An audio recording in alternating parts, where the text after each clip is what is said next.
How you doing? This is Larry Anderson with another story about Sweetwater, Tennessee's past. Today we have with us Patrick Gaines. Pat's a Sweetwater City School Board member, among other things. But today he's going to talk to us about Highpoint School. Pat was a witness to integration and segregation in Sweetwater. His father, John Gaines, taught and was a principal at Highpoint.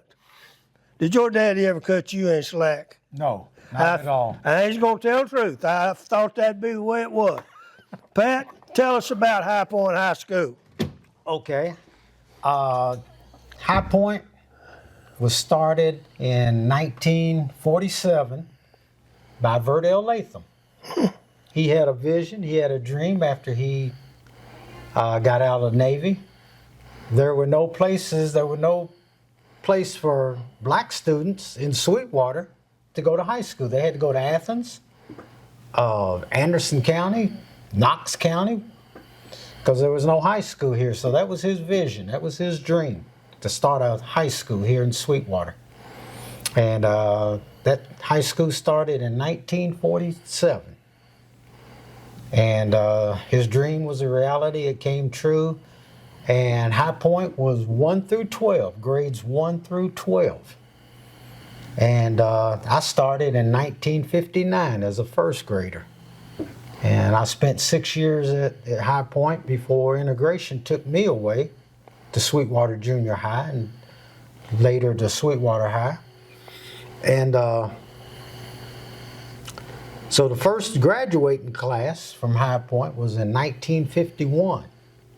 The last graduating class was 1964, and that's when Sweetwater High integrated. So that's a little bit about it. There's a lot to tell.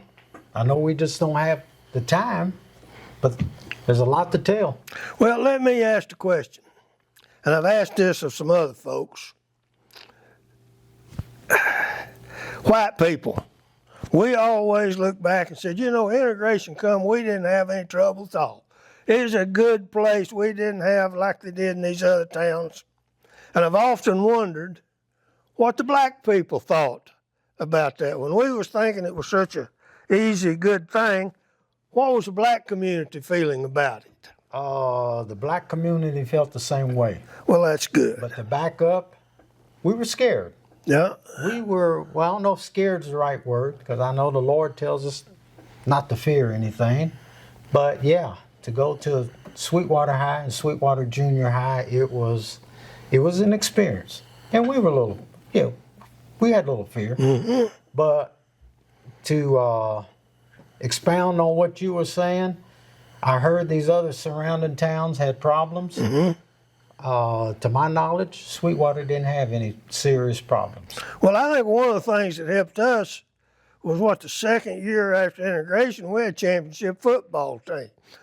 When the black kids showed up to play ball. Yes. And I can remember going out to high school and watching Highpoint ball teams play. Mm-hmm. They played on the high school field with hand-me-down equipment. I think they got from us or TMI somewhere. The athletics, I suppose, for Highpoint kids changed a lot when they got to high school, because all at once they had good equipment. They had, so it was an interesting thing to watch. But I was out of school by the time integration took place. But we had no problems. Clinton had big time problems. Knoxville, a lot of schools had problems.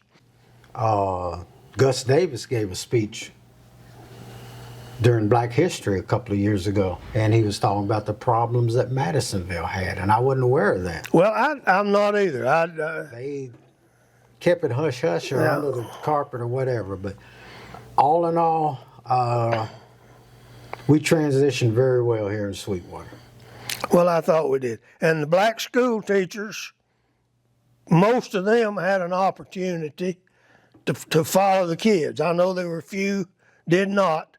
If I understand things right, the rule said if we've got a position for you, right, you've got a job. Yes. And in some instances, there were no position. No. But for the most part, I know your father fit right in. He and I sat on the school board together for a number of I years. remember that. Yeah. So I wonder, I'd often wondered how the black community felt. And a lot of people that I've talked to, they really didn't want to give up Highpoint School. No. That's true. They wanted to keep the Highpoint School going. There's nothing up there now, are they? Everything's tore down. Nothing. They tore the building down. It's just a barren, empty lot up there. Yeah. We were talking about going up and trying to get some pictures or something, and I think John told us there wasn't nothing up there to get a picture of. Yeah. Well, now, have you got anything else that you'd like to add? Well, I'd just like to say that our biggest thing, talking about when we transitioned, you brought up a point. We didn't want to leave High Point because we loved High Point. Yeah. We loved it up there, and we just didn't want to leave. And one of the regrets is that the building is no longer there, that they did not save it or whatever. And that's the biggest thing, because that could have been a community center. That could have been somewhere for the children to go play ball. And Do you remember or know how was that building funded when it was built, when Verdell got it started? I have some information on that, and it was just I don't want to say beg, borrow, and steal, but Did the county pay anything on it? well, at first it was a county school at first, Yeah. so the county did. But yeah, he raised funds and went out and just asked for donations, but he got it done. Yeah. And I commend him for that. He's gone now. Like all of them are gone, but all the older ones. So, but yes, that was.